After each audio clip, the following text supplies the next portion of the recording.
Bedtime Biography Margaret Thatcher Book Summary Introduction. Imagine waking up to streets piled high with garbage, shops running out of food, and gale force winds tearing down trees. This is Britain in the infamous winter of discontent. In the next few minutes, you'll discover how a wave of strikes, soaring inflation, and an energy crisis turned daily life into chaos. You'll see why government wage gaps sparked anger in every town, and even the bin collectors joined the revolt. You'll learn how public frustration paved the way for a new political force and set the stage for a leader who vowed to change everything. Stick around to find out how a nation on its knees found its turning point and what lessons we can take from those dark, stormy months. Please read or listen or watch till the end of the book summary. This video, including its audio and script, is protected by copyright. Unauthorized reproduction, distribution, or piracy is strictly prohibited and may result in legal action. Welcome to Biography and Memoir English Book Summary, Episode 6. In this episode, we'll explore 2013 published book Bedtime Biography, Margaret Thatcher, the autobiography written by Margaret Thatcher. Bedtime Biography, Margaret Thatcher, Book Summary, Chapter 1. A woman against all odds. Could a grocer's daughter change her country? In 1974, Margaret Thatcher told her husband Dennis she would run for leader of her party. He said she had no chance. He didn't doubt her drive. He knew how hard she had worked. He just knew the odds were against her. First, she was a woman. No big party had ever picked a woman to lead. Margaret knew the path was tough. She had broken barriers before. In 1970, she became only the fifth woman in a senior government role. Still, she wondered if the top spot was ever meant for a woman. When asked if she might one day lead the nation, she said she didn't expect it. She thought men were just too biased. Sexism was not her only hurdle. As education minister, she had to cut budgets. She ended free milk for school children. She said middle-class families could pay. Poor families would still get help. But the press called her Thatcher the Milk Snatcher. That label stuck. Even if she beat sexism and milk snatching, snobbery was next. The usual party leaders came from rich, old families. They went to private schools. They lived in grand London homes. Many had titles. Margaret's world was different. She grew up above her father's shop in Grantham. She won a scholarship to a local grammar school. Later, she studied at Oxford University. That was the place of the elite. But her roots stayed humble. Could she really lead them all? In truth, her biggest barrier was her own politics. She was a radical. Some called her doctrinaire. She often clashed with her fellow conservatives. They liked the status quo. She wanted real change. Margaret was born in 1925. Her father ran a small shop in Grantham. The town lay 20 miles east of Nottingham. She remembered her childhood as a happy blur. Money was tight. The Great Depression and then war made life hard. Items in the shop were often scarce. Yet her parents prized self-reliance. They saved in good years for the lean ones. They knew how to stretch every penny. In October 1943, she arrived at Oxford to study chemistry. The city felt cold and grand. Fog clung to its streets. Stained glass windows hid behind boards. They protected against bombing. Food was scarce. Bath water was rationed. Yet she found more than science. Her parents taught her that ideas mattered more than comfort. Oxford was a place for big ideas. She sang in a Bach choir. She joined a study group with other students. Many shared her Methodist faith. Politics, though, captured her heart. She believed in hard work and private effort. No group at Oxford held those values more than the Conservatives. She joined their debates, she gave speeches, she campaigned in the 1945 election. At Oxford, she also read Friedrich Hayek. He warned that too much state control would steal freedom. She took his ideas to heart. When she graduated in 1946, she had a plan. She would become a member of parliament. She would guide Britain toward more freedom and wealth. In 1945, Britain chose Labour to rebuild after the war. They nationalized industries. They raised taxes for a welfare state. Many saw this as progress. Margaret saw danger. Popular plans could hide big risks. Hayek had said so much in his book 1944, The Road to Serfdom. In 1950, she got her first campaign. She stood in Dartford, an industrial seat just outside London. It was a safe spot for Labour. She did not expect to win. Still, she cut her opponent's lead. He had a 20,000 vote majority. She shrank it to 14,000. That feat got people's attention. They saw she could appeal to voters. That decade brought big changes. She met Dennis, a fellow scientist. They married and had twins, Mark and Carol. In 1959, she won her own seat in Finchley, London. It was a safe Conservative seat. It showed her rise was real. Those were Conservative years. Winston Churchill returned as Prime Minister in 1951. The party stayed in power for 13 years. Yet they kept much of Labour's welfare state. They pledged to preserve jobs and services. This deal became the post-war consensus. Under that consensus, the state and market shared power. Full employment was a goal. If private firms failed to hire, the state stepped in. The welfare state stayed in place. Big utilities stayed in public hands. Unions held sway over policy. For 2 decades, this approach seemed to work. Britain saw growth. Affordable housing sprang up. Unemployment remained low. Wages rose. Fridges, TVs, cars, even holidays became common. The affluent society arrived. But cracks showed in the early 1970s. Britain's factories lost ground to rivals. Growth stalled. The 1973 oil crisis hit hard. Factories closed, unemployment jumped. Governments funneled money into failing industries. They masked their troubles with debt. Then inflation struck. The government capped wages. Workers saw their pay lose value. Unions refused to accept a cut in real wages. Coal and power unions held the country to ransom. They stopped coal mining. They blocked rail shipments. Darkness descended, often literally. Leaders who failed to keep the lights on lost power fast. They bowed to the unions again and again. Inflation kept rising. Wages rose. Then inflation rose again. It was a vicious circle. In 1974, a wave of strikes broke the government of Ed Heath. He tried to stand firm. He refused to step down. His own party forced a vote. Margaret saw her chance. She promised to fight the unions. That pledge won her the leadership in 1975. Dennis and the pundits were wrong. She had risen to the top. On May 4, 1979, she took one step further. She became Britain's first woman Prime Minister. Votes of the people had chosen change. Now she faced her biggest test. Could she fix a nation on its knees? In the next chapter of this book, you will see how she tackled old problems. You will learn how she changed Britain's pause. You will see what values drove her. And you will ask yourself, are those lessons still true today? Bedtime Biography, Margaret Thatcher, Book Summary Chapter 2. A new chapter begins. Imagine a sea of cameras and reporters. They filled the street in front of Downing Street. All eyes were on the new Prime Minister. They waited for her first words to the nation. She spoke with calm resolve. She said Britain was broken. She promised to put it back together. She warned that many battles lay ahead. She ended with a quote from Saint Francis of Assisi. She asked, "Where there is discord, may we bring harmony." Yet she knew that before harmony, conflict must come. Her first goal was clear. She needed to curb runaway inflation. Too much money chased too few goods. Prices kept rising. People's savings bought less than before. She saw two main causes of this inflation. The first was loose money in the economy. Interest rates were low. Loans were easy to get. The state also pumped cash into state-run businesses. The aim was to boost growth. Instead, it fed into rising prices. The second cause was rising business costs. Unions pushed for higher wages. The state crowded out private investors. Both added to business expenses and pushed prices up. To fight inflation, her government took bold steps. They raised interest rates. This made loans more expensive. It helped slow down spending. They cut government spending. They sold off big public utilities to private owners. They slashed welfare budgets. They also let the pound's value rise.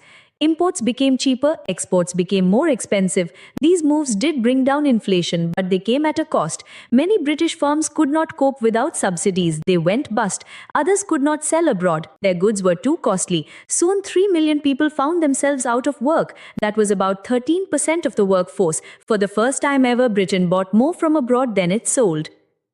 Popularity dropped. The Prime Minister knew this, but she believed in her cause more than in polls. She held fast to her plan. She also knew she faced an election soon. The next vote would decide her fate. It was 1982. No one could say how she would fare in 1983.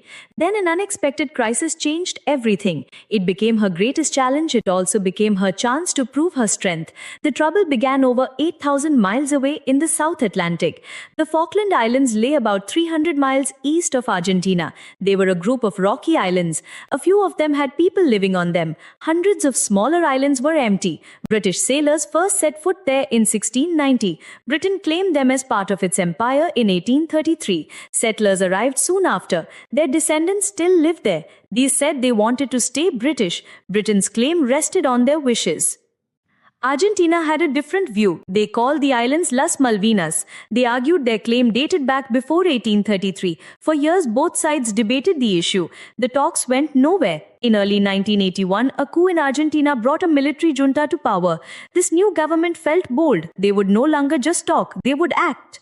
Admiral Jorge Anaya led the navy. He was a fiery nationalist. He pushed for a full invasion of the islands. He believed the world would not stop him. Argentina was a key US ally. The United States wanted to keep communism out of South America. Britain seemed weak. Anaya thought America would protest but not punish Argentina.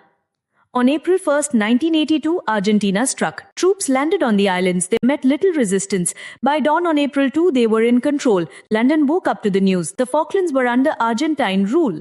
The United States denounced the invasion. They called for Argentina to withdraw. But they stopped short of real sanctions. Margaret Thatcher's reaction was swift. She vowed to take the islands back. She evoked the words of Frederick the Great. He said diplomacy without force was like music without instruments.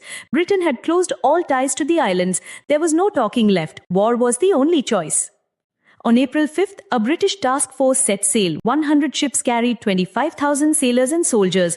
They journeyed south across the ocean. They prepared for battle. The conflict lasted 74 days. Battles raged on land and at sea. On June 14th, it ended. Argentina surrendered. The cost was high. 255 British lives were lost. Argentina lost 649 soldiers. 3 islanders also died. The victory proved Britain's resolve. It sparked a wave of national pride. Many felt Margaret Thatcher had restored Britain's standing in the world. Voters saw her as the strong leader they needed. She had put the great back in Great Britain. The Soviet press had already dubbed her the Iron Lady. She had used that title in a speech against communism in 1976. Now everyone saw she lived up to it. She had military force and vision.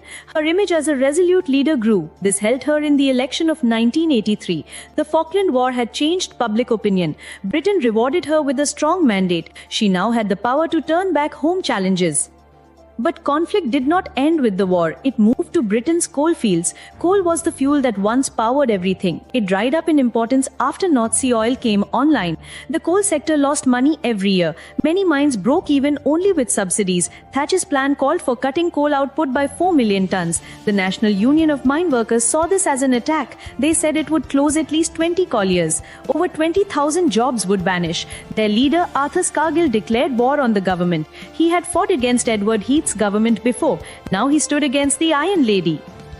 The miners struck on the day the plan was announced. Yorkshire miners were first. Sympathy strikes spread like wildfire. The government had prepared. They had stored enough coal for 6 months. They hired truckers who were not union members. Power plants kept running. The strike dragged on.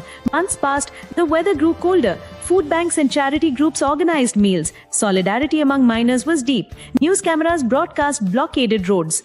Council workers kept bins filled to spill over. The nation watched the drama unfold. Thatcher refused to budge. She saw the unions as a threat to Britain's future. She called for law and order. She sent in police to keep the peace at pits. There were skirmishes and arrests. Some miners clashed with officers. Lives changed forever. Many families faced poverty, yet the government held firm. Slowly miners returned to work. Bit by bit, the strike lost steam. On March 3, 1985, the National Union of Mine Workers voted to end it. The strike ended without any major gains. Scargill had failed to force the government's hand. The miners' strike was more than a fight over coal. It was a test of power. Between 1970 and 1985, no party thought it could govern without union support. The Iron Lady proved them wrong. She showed that strong leadership could stand up to mass strikes. Conflict was painful, but she believed truth lay in fighting error. She quoted Saint Francis's fuller prayer. It asked not only for harmony where there is discord, it also asked for truth where there is error. To her, error lived in Britain's rigid unions and failing state industries. By 1985, Britain had changed. State firms were now private companies. Many thrived under new management. The coal pits faced a leaner future. Some closed for good. New industries rose. The North Sea oil boom continued. London's financial sector grew. Entrepreneurs felt freer. Taxes changed. Welfare support shifted. Unemployment remained higher than before the 1980s. Yet the economy found new life. The gap between rich and poor widened. Debate over these changes lasted decades, but no one doubted that the country had steered in a new direction. Margaret Thatcher's bold actions shaped Britain for generations. She had faced a broken nation at home. She faced a sudden war half a world away. She stood firm against powerful unions. Her resolve defined her tenure. She moved beyond the old post-war consensus. She remade the economy. She championed individual effort over state control. She believed in competition, private enterprise, and lower taxes. Many cheered her, many protested her. Her legacy remains one of both triumph and controversy. As you reflect on this chapter of the book, ask yourself, how far should a leader go to bring about change? When is conflict justified? And what does harmony truly mean in a world of clashing interests? The story of the Iron Lady shows us that finding answers can be messy, but sometimes true harmony is born from the courage to face discord head-on. Bedtime Biography, Margaret Thatcher, Book Summary, Conclusion. The Final Goodbye. You've seen how the country's economy grew after the miners' showdown. You learned that Margaret Thatcher won a third election in 1987. Voters backed her, but her own party grew uneasy. The big split was over Europe. The European community was built to boost trade between members. By the 1980s, some leaders wanted to turn it into a federal union. They wanted shared power. They even planned a single currency. That alarmed many conservatives. Margaret's predecessor had taken Britain into the EC in 1973. Back then, it seemed the right move. It helped the economy. But by the mid-1980s, things changed. Britain was doing well on its own. Paying into the EC budget felt too costly. So in 1984, she renegotiated a rebate and cut Britain's payments. As time went on, Margaret grew more wary. She worried that Brussels was grabbing power from national parliaments. She thought democracy could slip away.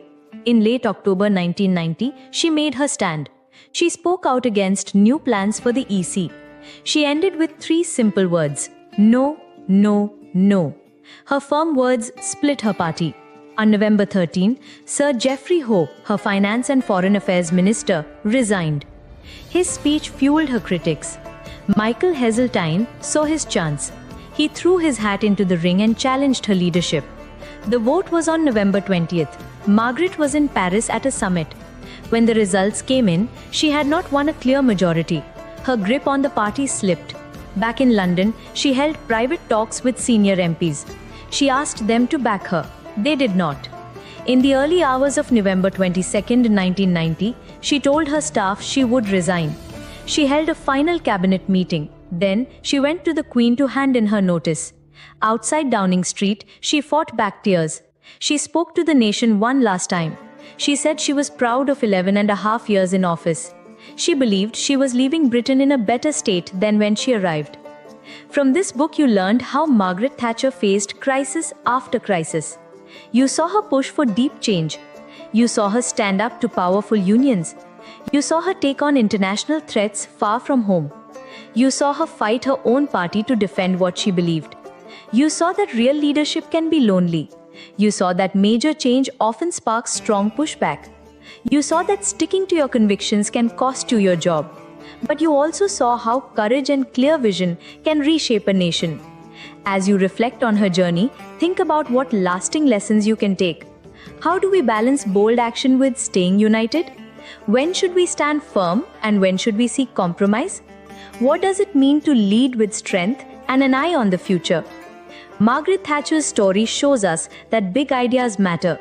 It shows us that one person can change a country's path. but it also shows us how fragile political power can be. Thank you for watching this book summary. Listen the other book summary. Disclaimer: please check the description. Any digital copy of this content that is shared through piracy or downloaded without permission or uploaded on any online social media platform will be considered a clear violation of copyright law. Piracy is a serious offense and strict legal action will be taken against it. Additionally, copyright infringement may result in a strike against your YouTube channel or page, and it could even be deleted. Therefore, please do not engage in piracy or support it.